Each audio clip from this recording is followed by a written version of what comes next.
Morning, all. All right, so I'm going to start off with something a little different today. I want to talk about the Vegas Golden Knights as they sit one game away from being the Stanley Cup champions. And unless Florida wins three in a row, the Knights are likely to be the Stanley Cup champions.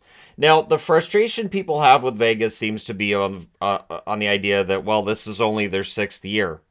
Yeah, Philly won it in their seventh. So like we're not really in that crazy of territory. And I have to laugh every time I see a Canuck fan go, it's so embarrassing that they're getting here while the Canucks haven't. If you follow history, you'd know there's a lot of teams that have come in since the Vancouver Canucks did that have won the Stanley Cup. So there's a lot. That was a conversation I remember having in the 90s about how embarrassing it would be if a team won the Stanley Cup before the Canucks did. I don't even have that conversation anymore because, yeah. Anyways, the Vegas Golden Knights came into these playoffs the number one seed in the West. And yet a lot, myself included, were picking the Oilers. It felt like the Oilers were going to be the team of destiny. So let's go through this series by series. We'll start with Winnipeg. And Vegas lost 5-1 at home against Winnipeg. That first game, they allowed 3 in the third period. Now, I went through Money Puck. I went through every single game Vegas has played. I know the Money Puck indicator isn't necessarily one that everybody agrees with, but it's the idea of who deserved to win the game. And it's that deserved to win meter had the Jets at 66.5%. So there you go. Now, game two, Winnipeg loses 5-2 in Vegas. There's 3 goals in the third period for the Vegas Golden Knights. The Jets apparently deserve to win that game at a 52.8% rate. And again, this is something I will talk about, but this is where people get frustrated. You watch, your team plays well, they're out playing Vegas, and then all of a sudden they lost, right?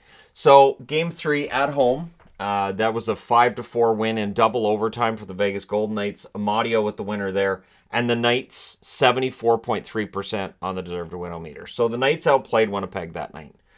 Game 4, they win 4-2 on the road. They had 2 goals in the second period, but the Jets, according to Deserve a Win-O-Meter, 60.3%. And I think part of the reason why is Vegas is really good in the second period. We know they've outscored their opponents, 30-9 in second periods? Something ridiculous like that. And that's their big part of their goal differential. Their goal differential in these playoffs is a plus 29. So more than 20 of those are second period. They love the long change. They don't play that well in the first and third period in general. And of course, that's 66.7% of the game. And that's what I think frustrates a lot of hockey fans watching Vegas. But again, for people who get frustrated with that, we will talk about it. Then in game 5 at home, they won 4-1. They had 3 goals in the second period in that one. So scoring a bunch seems to be the key thing for Vegas. The Knights deserve to win, 64.6% on that one. So they closed out the series well. But if you look, 3 of the 5 games, the Jets, mildly or by a lot, might have outplayed the Vegas Golden Knights. But Vegas gets the goals when they matter. There were 3 power play goals for Vegas and 5 against, because I've seen a lot of complaints about officiating. The officiating really hasn't done any favors for Vegas above and beyond what they've done for the opposition either, because their overall power play and penalty kill numbers, it kind of evens out. So it's 5-on-5 where they're hurting people. Brossoit, 915 save percentage in that series against his former, he was the backup for Hellebuck. I was going to say mentor, but I don't know if he was a mentor to Brossoit, but Hellebuck had an 886 save percentage. So coming out of that series, you could say, well, the goaltending was better for Vegas. And that is the storyline throughout these playoffs. And for people who get mad about goalies stealing the series, goalies are part of the team. So then they go on to face Edmonton. And by my count, they had like 5-6 days off in between series. So they've had time to recover and deal with whatever bumps and bruises they're dealing with. So they win 6-4 at home against the Oilers. It was a 3-2 score in the first and the third period. There were no goals in the second period, so that's a little different for a Vegas game. The Oilers, on the deserved to win meter, 58.8%. So this is where Oiler fans would get frustrated, right? We should have won that game, but. And there's a lot of that in Golden Knights games in these playoffs. So then they lose 5-1 at home. They allowed 4 goals in the first period. I remember. The Oilers had a 74% on the deserved to win meter in that one, and yeah, that was a disaster. And it looked like maybe the Oilers were going to get some momentum. But in Game 3 on the road, Vegas wins 5-1. Vegas is very good on the road. They scored 3 in the second period, so there's that ownership of the second period for the Golden Knights. The Knights 71% on the deserved to win meter. So the Knights deserve to win that game. But then this is where it gets frustrating if you're an Oilers fan, right? So Vegas loses Game 4, 4-1. They allowed 3 in the first period, so they weren't in it through the whole game. And the Oilers 80.9% on the deserved to win meter in that one. Then at home, Vegas wins 4-3. They scored 3 goals in the second period. Well, that means in the first and third, they only had 1 goal between those 2 periods. The Oilers on the deserved to win meter, 57.5%. So again, that's the thing, right? You're better than them in 2 of the 3 periods, but you lost. Then they won 5-2 on the road. They scored 3 in the second period. It's a storyline for them. And the Oilers on the deserved to win meter, 80.9% again. So did they deserve to win it? Yeah, probably, but they didn't. Now, in that series, Vegas had 4 power play goals for, and they had 9 against. That power play for the Oilers was absolutely brutal to the Vegas penalty kill. And that's why Vegas's penalty kill is still really lowly rated, because the Oilers did a number on them. But the Oilers 5-on-5 couldn't generate enough. Now, Adin Hill, .934 save percentage when he came in after Brossoit got hurt. Brossoit was having a rough time in that series, .841 save percentage. Skinner, .875 save percentage. Jack Campbell, .957. For whatever reason, Jay Woodcroft would not go to Campbell, and I thought that hurt them. I did not think that Skinner was able to outduel Hill. I thought that Campbell in relief at least looked like he might give them a chance, but they kept going back to Skinner. So then, again, by my count, 5 days off before they played against Dallas, right? So we've had 2 series in a row now where they've out-goaltended the other team, and they've scored more 5-on-5 to make up for the fact that they've allowed more power play goals against than they've been able to score. So against Dallas, they win 4-3 in overtime at home. Howden with the winner there. The Knights, 73.7% on the deserved to win meter. So again, they win that. They were good. Then they won 3-2 in overtime at home. Stevenson with the winner. The Stars on that deserved to win meter, 56.6%. Then Vegas wins 4-0 on the road. And this is where the deserved to win meter, I'm going to say, having watched that game, I understand why it would feel this way, but it's incorrect. So the Vegas Golden Knights score 3 in the first period, and then they kind of sat back from there. They didn't really attack that much. They only had 1 goal the rest of the way. So throughout the game, the Stars end up coming out ahead on the deserved to win meter at 82.4%. But there should be an asterisk there because, I mean, really, it was 3-0 Vegas in the first. Then in Game 4, Dallas gets a win, right? In overtime, 3-2 at home. And Pavelski has the winner there. The Stars, 65.1% on the deserved to win meter. So that's 3 out of 4 that they should have won, and they're down 3-1 in the series. And that's where the frustration comes in for fans of the other teams. So then Vegas loses for 4-2 at home. They allowed 2 in the third period. Not like Vegas.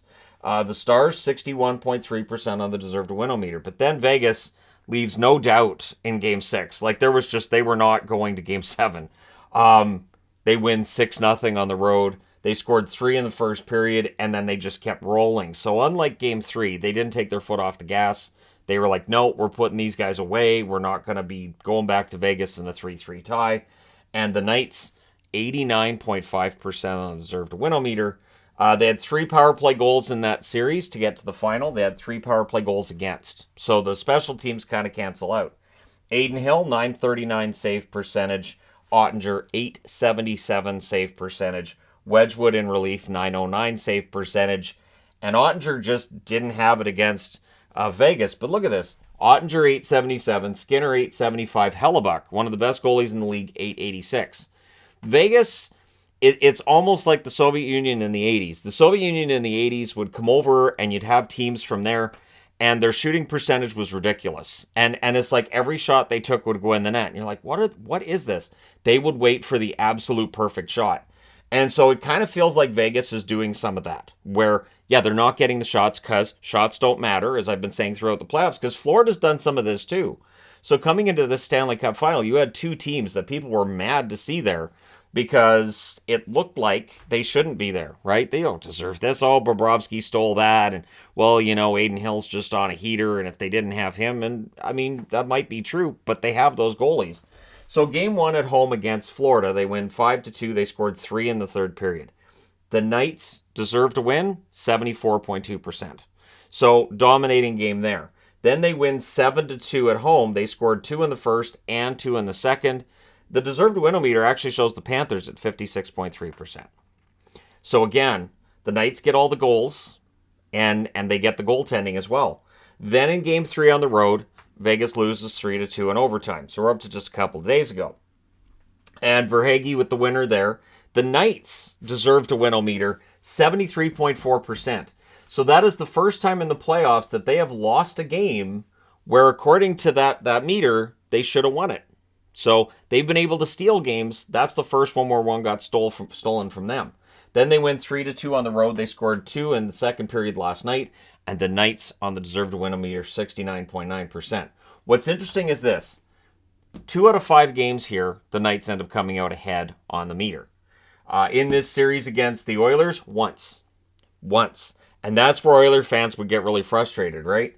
And then against Dallas, the Knights twice out of 6 games show up here. And in the final, 3 out of 4 games, they've deserved to win. Again, according to that meter. Which means that the Knights' play in the final has been better than it was in the previous 2 rounds. Arguably the previous 3 rounds. They're just getting better.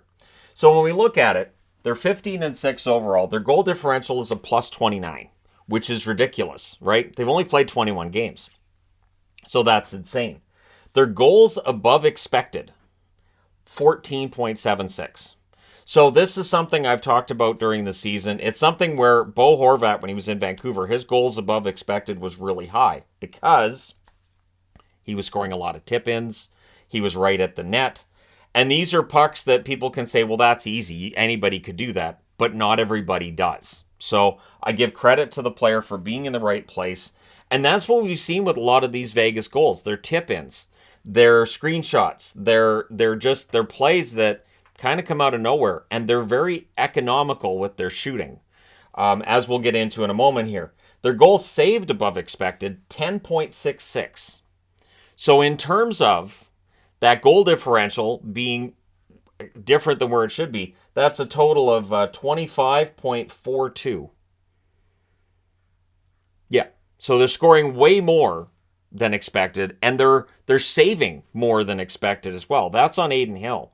I think this board kind of makes an argument for Adin Hill as the Conn Smythe winner. I do. I think the fact that when you look at the power plays, and this is the funny thing too, is that the power play goals are 6-0 in favor of Vegas in the final, right? And that's where people have been like, the refs are giving it to them. But then in the first 3 rounds, why did they get outscored twice by the other team's power play, and it was even against Dallas? They were scoring more 5-on-5.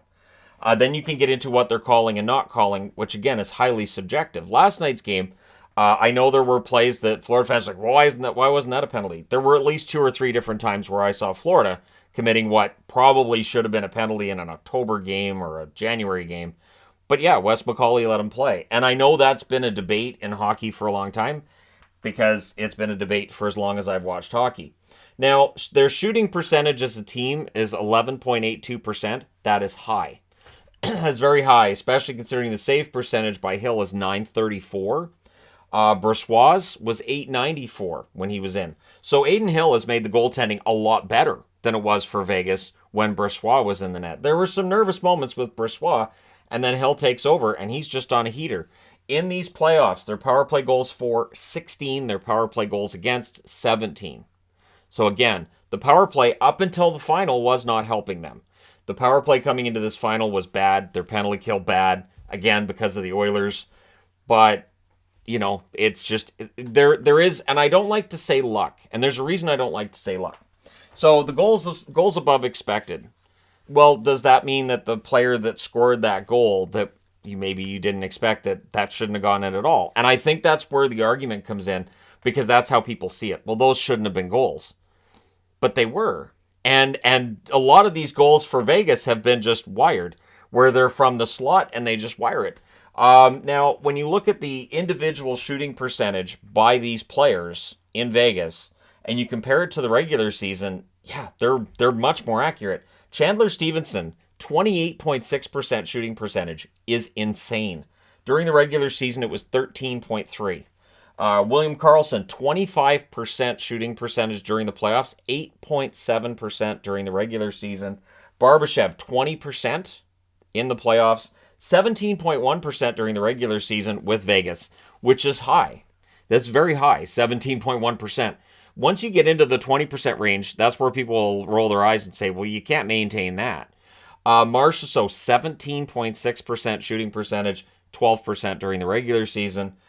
Stone was very good during the regular season at 15%. He's upped his game in the playoffs, 17.4%. Interestingly enough, Jack Eichel, who's had a good final, no goals in the final, his shooting percentage is down to 9%. During the regular season, it was 12.1%. So his shooting percentage was better than Marchessault's during the regular season, but in the postseason, Marchessault's just a man possessed, basically. And so where we're at now is that Vegas is on the verge of winning a Stanley Cup. And I've seen all the arguments for why it shouldn't happen. And certainly if you go by, well, they didn't deserve to win those games, but Adin Hill stole them. Or Brossoit in the first round stole them. Or, hey, look at the save percentage for the other goalies. Hellebuck, 886. Skinner, 875. Ottinger, 877. Bobrovsky, 875 in the Stanley Cup final. When you see four goaltenders, who are pretty darn good goaltenders, put up really crap numbers against a team, odds are that team's pretty good at scoring goals. That team has figured something out in the playoffs. And it feels like it's been the same game plan, top corner, and they're hitting it. They're hitting it right now.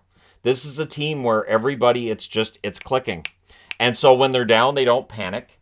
They don't let the game get away from them. They don't get blown out. And they basically just keep the game close, and then they have that comeback victory. They've had 9 comeback victories in the playoffs, which again can be very frustrating. When you look at the end of the night and you say, okay, my team deserved to win, if you're looking over on Money Puck, my team had the lead going into the third period. What the happened, right? Vegas. And this comes back in their first season. Back in their first season, those first 20 games. I remember watching these games and going, how is Vegas winning this? I don't understand. Vegas was outplayed for 50 minutes in this game, and they won because they the last 10 minutes, they got the comeback victory. And so I said they won for Vegas reasons. These playoffs have really kind of been the epitome of that idea, that for Vegas reasons, they're winning. But I do think that while back then, in their first year, I genuinely couldn't understand it. Now I do. This is the team that if they're down, no problem. They allow the first goal, no worries. They're unflappable. This is a team that is outside of the Pietrangelo incident in the Edmonton series. And I mean, a couple of scrums here and there. I know people got mad last night that Pietrangelo came out of the penalty box. The game was over. Do people really expect a guy to be held in the penalty box when the game is over and his team just won? Is the guy in the penalty box going to stand there and go, well, wait, we have to see. Well, see, there's guys out there fighting, so we have to keep you here so that there's extra guys for the other team on the ice. No, he didn't do anything. So I do think that while there's people who absolutely hate Vegas, and that's part of it, when I saw 72% of the vote went to Florida for who would win the Stanley Cup, I think some of that, I would say maybe 20% of that vote was probably people just hate Vegas, which I understand. And this playoff run has done nothing to make people feel better about it, but it's quite the run. I can't remember seeing a team do something like this, where they consistently get the goals that aren't expected, and they're getting the saves that aren't expected. Whether it's Hill with the fantastic toe save or off the end of his stick, where you're like, how did that? Oh, he saved it? And we've seen a lot of that. Not only that, I'm going to say this too. Adin Hill, when he's had a bad game or he's had a mediocre game, has bounced back with a fantastic game. So while I don't expect that to continue into the next regular season, I think Adin Hill's a goalie who's absolutely on a heater. It's at the perfect time. And so for Vegas, they do feel like they're destined to win this Stanley Cup. And again, I've seen all the golden refs comments, and I kind of roll my eyes at it. Because watching the games, I really haven't seen it that way. I've seen goaltenders can't stop their shots, and their goaltender does.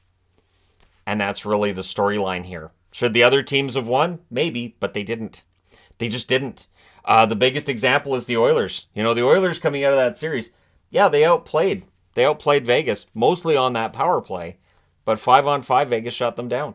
And that's the storyline. So, anyways, there you go. And keeping in mind, too, that over their last, 6 games, 10 games, over their last 10 games, they've only allowed 3 power play goals. So, their penalty kill definitely ridiculed for Edmonton reasons. So, there you go, Oiler reasons. All right, there you go, all done. Let me know your thoughts in the comment section below. As always, don't forget to hit like and subscribe if you're browsing your way through. You just happened upon this video. Thank you guys so much for watching, for all your support. I will talk to you again soon.